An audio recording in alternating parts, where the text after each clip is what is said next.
именно туда хотите? Да. Мы можем вас в Манеки отправить, там не будет проблем. А вы именно туда хотите, понимаете? Поможем вам. Для Александра Николаевича Егорьевская больница ближе к дому. К тому же он уже проходил лечение в нашем сосудистом центре, поэтому хотел, чтобы следующую операцию провели здесь же. В ноябре месяце у меня случился инфаркт. Я по скорой помощи привезли меня в Егорьевскую больницу.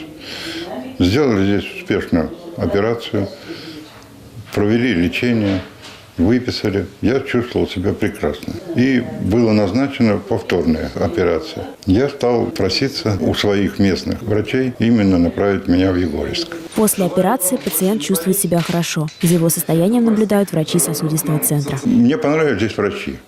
Медперсонал, медсестра, нянечки. Ну, все. Поэтому я и хотел сюда. Там была неизвестность полная, а здесь было все известно. И меня это на 100% устраивало.